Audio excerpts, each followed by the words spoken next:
الرحیم وَذَرُوا ظَاهِرَ الْإِثْمِ وَبَاطِنَهُ إِنَّ الَّذِينَ يَكْسِبُونَ الْإِثْمَ سَيُجْزَوْنَ بِمَا كَانُوا يَقْتَرِفُونَ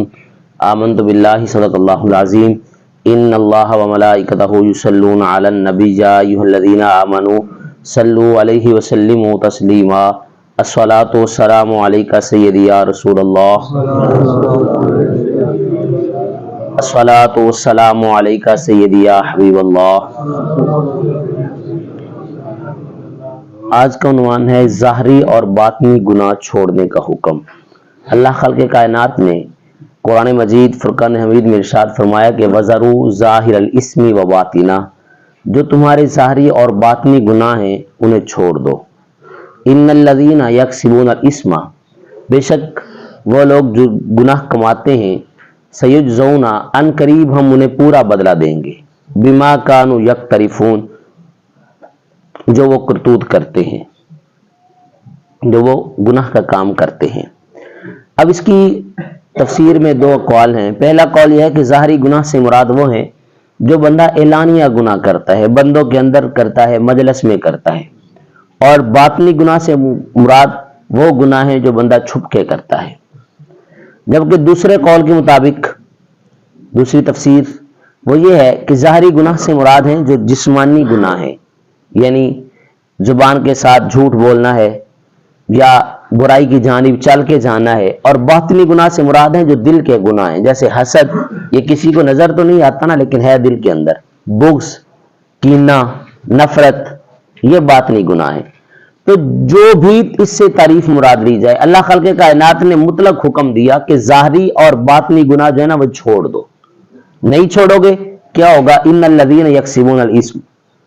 تو پھر اللہ جو ہے نا جو تم گناہ کا کماتے ہو نا، جو گندے کام کرتے ہو، اللہ اس کا تمہیں پورا پورا بدلہ دے گا۔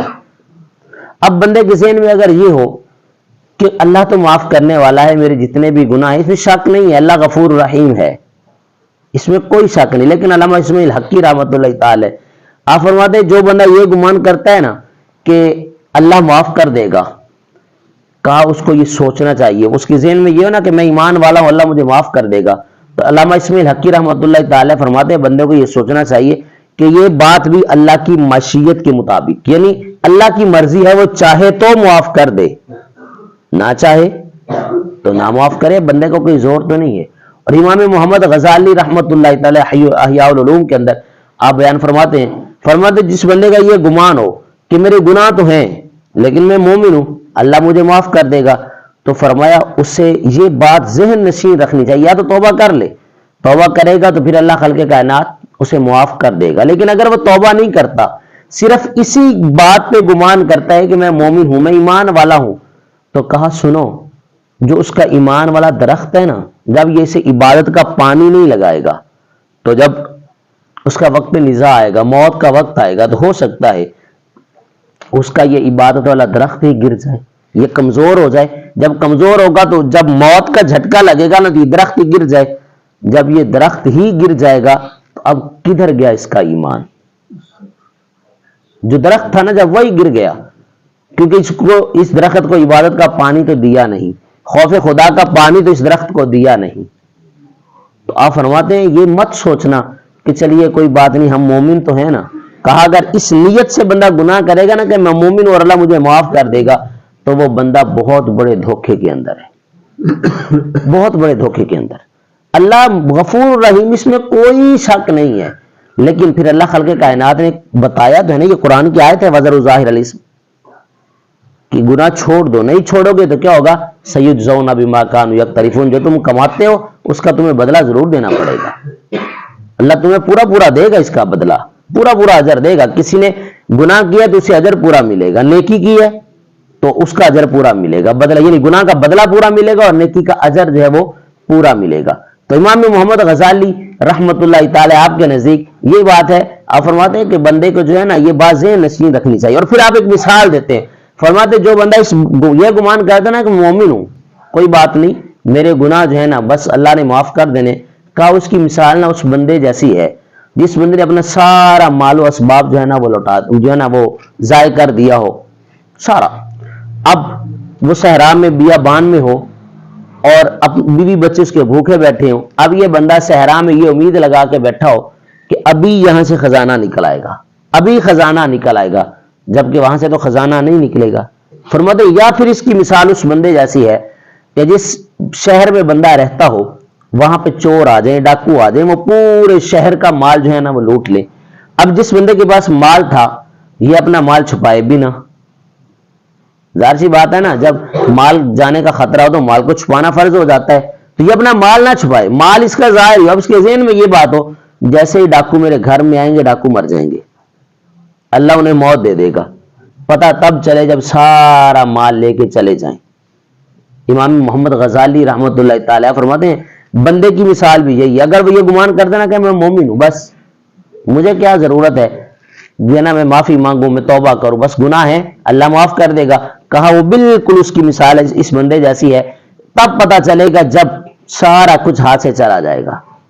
کہا اب وقت ہے، اب اپنے اللہ سے معافی مانگ لے۔ جب بندہ معافی مانگ لیتا ہے، توبہ کر لیتا ہے، تو رسول اللہ صلی اللہ علیہ وآلہ وسلم ارشاد فرماتے ہیں جب توبہ کرتا ہے نا بندہ تو پھر اللہ خالق کائنات بڑا خوش ہوتا ہے اور بندے کو گناہوں سے یوں پاک کر دیتا ہے جیسے ابھی ماں کے پیٹ سے پیدا ہوا ہے، سارے گناہ ختم ہو جاتے ہیں جب بندہ توبہ کر لیتا ہے، کیونکہ توبہ کا معنی ہی ہوتا ہے رجوع کرنا اپنے اللہ کی طرف۔ اور یاد رکھیے گا اگر بندے کے ذہن میں یہ ہونا، یہ امام محمد غزالی کی اس بات کے مطابق کہ جو وقت نزاع ہے اگر یہ درخت ہی اکھڑ گیا تو، وہ بزرگ گزرے ہیں، نام نہیں ذہن میں آ رہا، بہت بڑے بزرگ تھے، امام فخر الدین رازی رحمۃ اللہ تعالی، ساری زندگی مناظرے کیے کہ اللہ ایک ہے، ساری زندگی کسی میں ہمت نہیں تھی کہ کوئی آپ کے مقابلے میں آ جاتا،